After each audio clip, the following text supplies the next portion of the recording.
नमस्कार, बागेश्वरी समाचारमा तपाईलाई स्वागत छ। म नरेन्द्र थापा। सुरुमा समाचारका मुख्य शीर्षकहरू। नेपालगञ्जमा छठको रौनक, अस्ताउँदो सूर्यलाई पूजा आराधना गरी अर्घ्य दियो।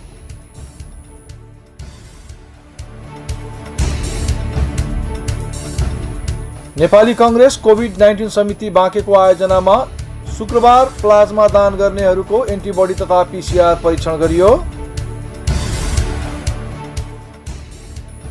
नेपालमा शुक्रबार 1945 जनामा कोरोना संक्रमण पुष्टि, कुल संक्रमित संख्या 2,16,963। नेपालमा अत्यावश्यक सेवा सञ्चालनमा हडताल गरे कारवाही गर्ने सरकारको निर्णय।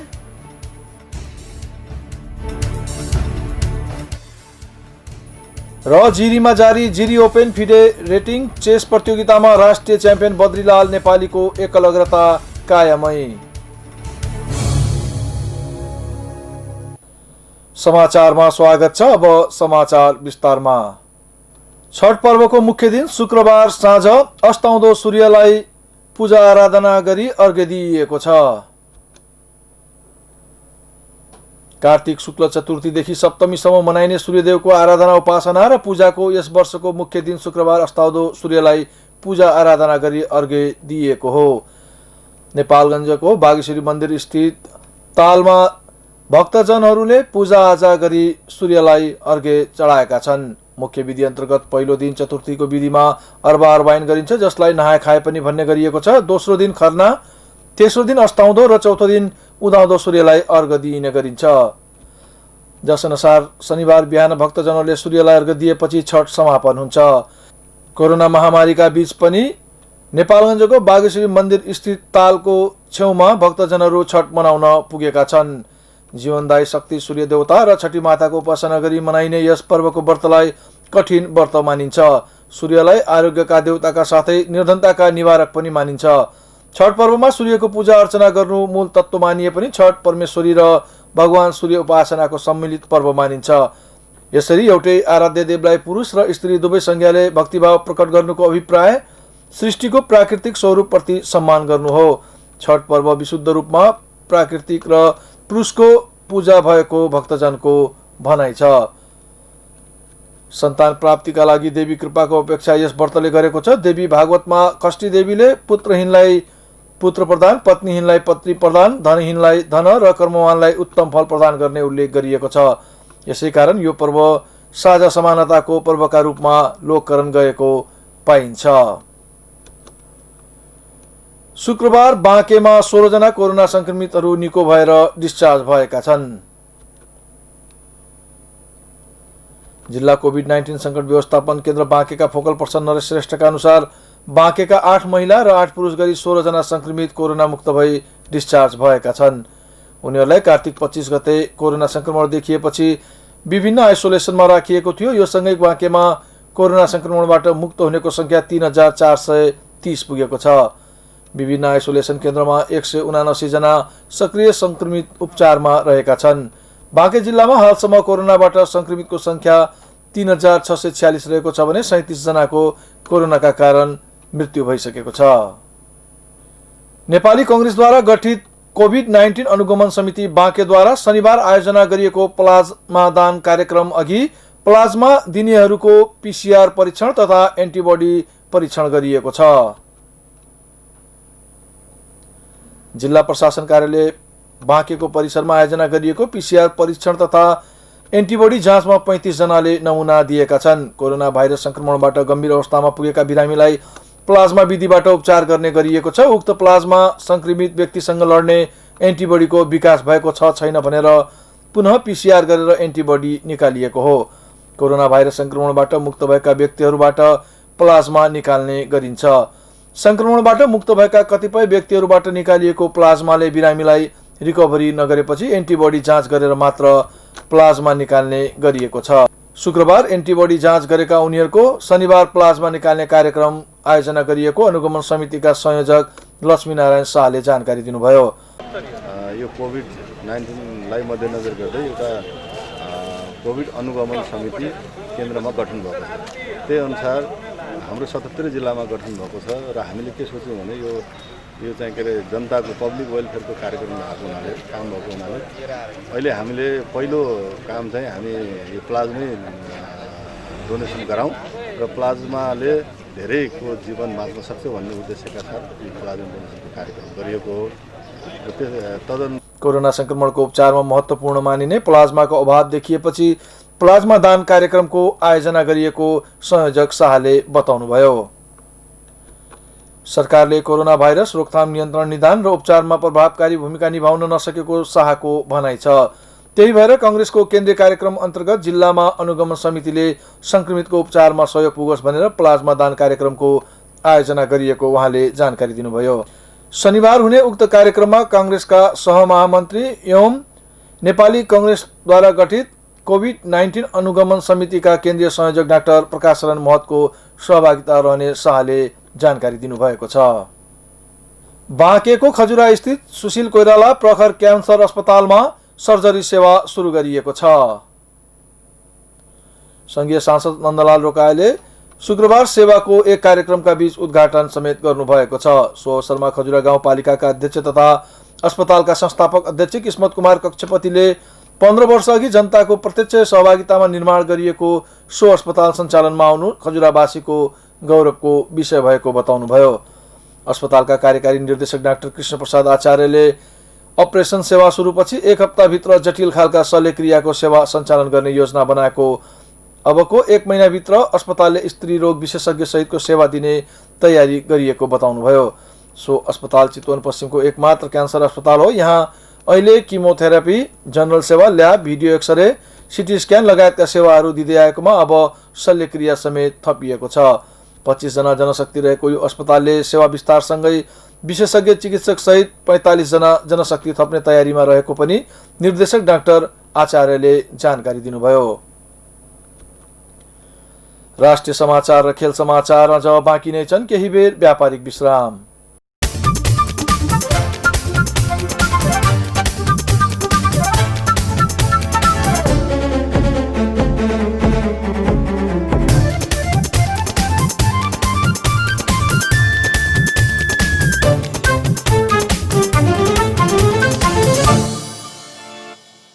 विश्रामपछि समाचारमा पुनः स्वागत छ। अब बाँकी समाचार। नेपालमा शुक्रबार थप 1945 जनामा कोरोना संक्रमण देखिएको छ। यो सँगै नेपालमा कोरोना संक्रमितको संख्या 2,16,965 पुगेको स्वास्थ्य मन्त्रालयले जनाएको छ। त्यस्तै कोरोनाका कारण थप 22 जनाको मृत्यु भएको छ भने हालसम्म नेपालमा कोरोनाबाट 1,298 जनाको मृत्यु भएको हो। त्यस्तै नेपालमा 5,364 जना संक्रमित निको भएका छन् भने हालसम्म 1,91,002 जना कोरोना मुक्त भएका छन्। नेपालमा हाल आइसोलेसनमा 24,665 जना रहेका छन् भने क्वारेन्टाइनमा 753 जना रहेका छन्। नेपालमा अहिलेसम्म 16,43,879 वटा पीसीआर परीक्षण गरिएको बताइएको छ।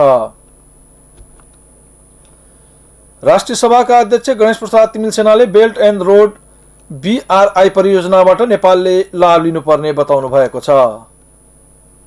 शुक्रबार काठमाडौँमा युवान साङ्ग्रिला फोटो प्रदर्शनीको उद्घाटन गर्दै अध्यक्ष तिमिलसेनाले BRI दूरगामी प्रभाव पार्ने परियोजना भएकाले यसको लाभ नेपालले लिनुपर्ने बताउनु भएको हो। BRI नेपाल चीनसँगै अझै नजिक हुने अवसर भएको उहाँको भनाइ छ। उहाँले नेपाल सदैव एक चीन नीतिमा प्रतिबद्ध रहेको स्मरण पनि गर्नुभयो। त्यस्तै उहाँले नेपालमा राजनीतिक अधिकार प्राप्तिको आन्दोलन पूरा भएको भन्दै नयाँ संविधान अन्तर्गत देशको विकास र समृद्धिमा लाग्नुपर्ने जिकिर समेत गर्नुभयो। तिमिलसेनाले अहिलेको एकमात्र लक्ष्य सुखी नेपाली र समृद्ध नेपाल भएको उल्लेख गर्नुभयो। उहाँले अर्थतन्त्रको पुनरुत्थानमा पर्यटन महत्त्वपूर्ण क्षेत्र रहेको समेत जिकिर गर्नुभयो।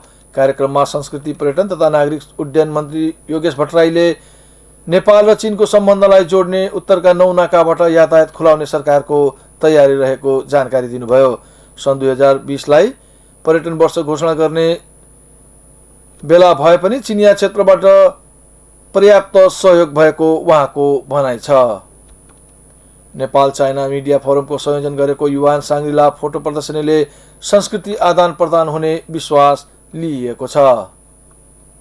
शहरी विकास मन्त्री कृष्ण गोपाल श्रेष्ठले धोबीखोला करिडोरमा रहेका खाल्टो खुल्टी तत्काल पूर्ण निर्देशन दिनुभएको छ। शुक्रबार धोबीखोला करिडोरको अनुगमन गर्दै मन्त्री श्रेष्ठले हजारौं सवारी साधन सञ्चालन हुने बाटोमा खाल्टा खुल्टी भएको भन्दै तत्काल पूर्ण उपत्यकाका विकास प्राधिकरणलाई निर्देशन दिनुभएको हो। करिडोरका अवस्थाका बारेमा जनताबाट गुनासो आएकोलाई आफूले अनुगमन गरेको बताउनुभयो। उहाँले बिजुली बजारमा करिडोर निर्माणमा त्रुटि देखिएको समेत बताउनुभयो। मन्त्री श्रेष्ठले बुद्धनगर स्थित आर्क ब्रिजको मुनिबाट पनि सडक बनाउने प्रक्रिया सुरु गर्न निर्देशन दिनुभयो। उहाँले करिडोर निर्माणमा लापरवाही नगर्न चेतावनी पनि दिनुभएको छ। त्यस्तै करिडोरको फुटपाथ पनि अस्तव्यस्त देखिएको भन्दै त्यसलाई व्यवस्थित गर्न प्राधिकरणको ध्यानाकर्षण गराउनुभयो। मन्त्री श्रेष्ठ प्रधानमन्त्रीका विदेश मामिला सल्लाहकार डाक्टर राजन भट्टराई, मन्त्रालयका सचिव डाक्टर रमेश प्रसाद सिंह, काठमाडौँ उपत्यका विकास प्राधिकरणका प्रमुख डाक्टर भाइ काजी तिवारी सहितको टोलीले खोलाले ओगटेको कोरिडोरको स्थलगत निरीक्षण गर्नुभएको हो। नेपालमा अत्यावश्यक सेवा सञ्चालनमा हडताल गरे कारबाही गर्ने चेतावनी दिएको छ। मन्त्री परिषदको बैठकले आवश्यक सेवा सञ्चालन ऐन 2014 को दफा 3 को 1 मा रहेको अत्यावश्यक सेवा सञ्चालनमा हडताल गर्न नपाइने व्यवस्थाको सूचना नेपाल राजपत्रमा प्रकाशन गर्ने निर्णय पनि गरेको हो। मन्त्री परिषदका निर्णय सार्वजनिक गर्दै सरकारका प्रवक्ता पार्वत गुरुङले अब अत्यावश्यक सेवा सञ्चालनमा हडताल गर्ने आवश्यक कानुनी कारबाही हुने जानकारी दिनुभयो। बैठकले सुर्खेत विमानस्थल र विराटनगर विमानस्थलका लागि जग्गा अधिग्रहण गर्न नागरिक उड्डयन प्राधिकरणलाई अनुमति दिने निर्णय गरेको प्रवक्ता गुरुङले जानकारी दिनुभयो। अधिकार सम्पन्न बागमती सभ्यता एकीकृत विकास समितिको कार्यकारी समितिको अध्यक्षमा उद्धव प्रसाद तिमिलसेनालाई नियुक्ति गर्ने निर्णय समेत भएको उहाँले जानकारी दिनुभयो। मन्त्री परिषदले गैरकानुनी रूपमा लामो समयसम्म नेपालमा बसोबास गरिरहेका अस्ट्रेलियन नागरिक मार्क लेस्ली डेनगेटलाई नेपालबाट निष्कासन गर्ने निर्णय गरेको छ। त्यस्तै गैरकानुनी रूपमा लामो समय नेपालमा बसोबास गरिरहेका यमनका 2 जना नागरिकलाई पनि नेपालबाट निष्कासन गर्ने निर्णय सरकारले गरेको छ। हामी समाचारको अन्त्यतिर छौं। अब खेल समाचार। जिरीमा जारी Jiri open FIDE rating chess प्रतियोगितामा 3 पटकका राष्ट्रिय च्याम्पियन बद्रीलाल नेपालीले आफ्नो अग्रता कायमै रहेका छन्। 100% नतिजा निकाल्दै 3 पटकका राष्ट्रिय च्याम्पियन बद्रीलालले शुक्रबार सम्पन्न तेस्रो चरणको खेलमा सर्लाहीका रविन्द्र बहादुर थापालाई पराजित गर्नुभयो भने चौथो तथा पाँचौं चरणमा दोलखाका राजीव कार्की तथा सहदेव चौलागाईमाथि जित हात पार्नुभयो। 5 चरणको खेल पश्चात 5 अंक बनाउनुभएका बद्रीलालले शनिबार हुने 6औं चरणको खेलमा दोलखा जिल्ला च्याम्पियन आशिष फुयालको सामना गर्नुहुनेछ। युवा सञ्जाल जिरीको आयोजना तथा जिरी नगरपालिकाको सहयोगमा जारी प्रतियोगिताको 5औं चरणको खेल बराबरीमा टुङ्ग्याउनुभएका दोलखाका आशिष फुयाल तथा ललितपुरका हिराकाजी महर्जन समान 4.5 अंकका साथ संयुक्त रूपमा दोस्रो स्थानमा रहनु भएको छ। यसअघि आशिषले तेस्रो तथा चौथो चरणमा क्रमशः ललितपुरका सञ्जय महर्जन र स्याङ्जाका युवराज पौडेललाई हराउनुभयो भने हेराकाजीले तेस्रो चरणमा रामेछापका दिलबहादुर सुनवार तथा चौथो चरणमा गोर्खाका गेहेन्द्र आचार्यमाथि जित हात पार्न सफल रहनुभयो। 5औं चरणको खेल पश्चात युवराज पौडेल, राजीव कार्की, रविन्द्र बहादुर थापा र सञ्जय महर्जनले समान 4-4 अंक बनाउनु भएको छ। त्यस्तै रौतहटका रामचन्द्र दाहाल, रामेछापका दिलबहादुर सुनवार, दोलखाका सहदेव चौलागाई, केवल खत्री, दीपक बस्नेत, ग्यालजेन शेर्पा, मधुकुमार श्रेष्ठ, धर्मानन्द दाहाल, डेन्डु शेर्पा, विवेक कार्की तथा सञ्जय सुनवार समान 3-3 अंक बनाउन सफल रहनुभयो। फिडेको स्विस लीग प्रणाली अनुसार 7 चरणमा सम्पन्न हुने प्रतियोगितामा 10 रेटेड सहित कुल 42 जना खेलाडीको सहभागिता रहेको बताइएको छ। प्रतियोगिता अन्तर्गत शनिबार 6औं तथा 7औं चरणका खेल सञ्चालन हुने आयोजकले जनाएको छ। अहिलेलाई बागेश्वरी समाचार सकिएको छ। समाचार सक्नुअघि प्रमुख समाचारका शीर्षकहरू पुनः एकपटक। नेपालगञ्जमा छठको रौनक, अस्ताउँदो सूर्यलाई पूजा आराधना गरी अर्घ्य दियो।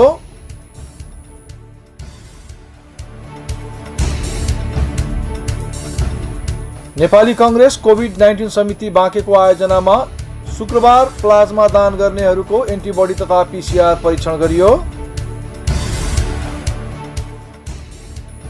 नेपालमा शुक्रबार 1945 जनामा कोरोना संक्रमण पुष्टि, कुल संक्रमित संख्या 2,16,963। नेपालमा अत्यावश्यक सेवा सञ्चालनमा हडताल गरे कारवाही गर्ने सरकारको निर्णय।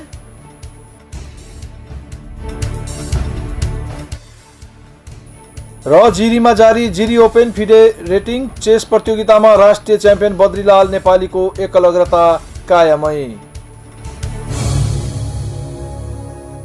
हवस् त बागेश्वरी समाचारबाट म नरेन्द्र थापा बिदा हुन्छु। हेर्दै गर्नुहोस् बागेश्वरी टेलिभिजन। नमस्कार।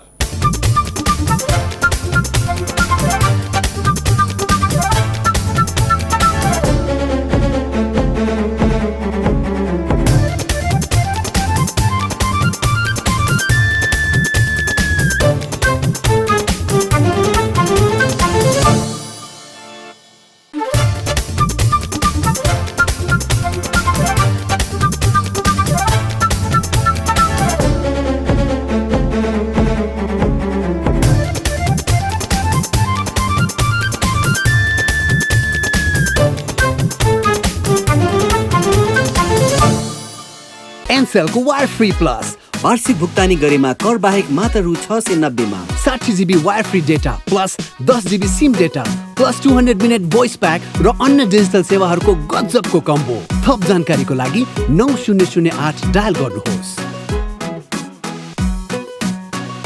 एनसेल, आज भोलि सधैँ सँगै। हाँस्दै खेल्दै सानो सानो खुसीमा भुल्दै हुर्किँदैछ नेपाल चोको फनमा रमाउँदै, नयाँ साथी बनाउँदै रिसाकोलाई मनाउँदै हुर्किँदैछ नेपाल चोको फनमा रमाउँदै। नेपालको सर्वाधिक लोकप्रिय chocolatey wafer Choco Fun. Choco Choco Choco Choco Choco Fun. Nepali काङ्ग्रेसद्वारा गठित कोभिड-19 अनुगमन समिति बाँकेद्वारा तफसिलको मिति, समय र स्थानमा आयोजना हुने प्लाज्मा डोनेसन कार्यक्रममा सहभागी हुन हार्दिक अनुरोध गर्दछौँ। स्थान भेरी अस्पताल परिसर नेपालगञ्ज। मिति 2077 साल मङ्सिर 6 गते शनिबार। समय दिउँसो 11:30 बजे।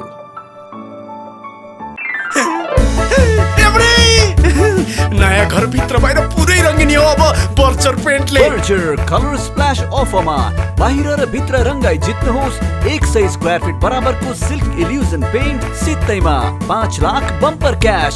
Samsung mobile phone. बर्चर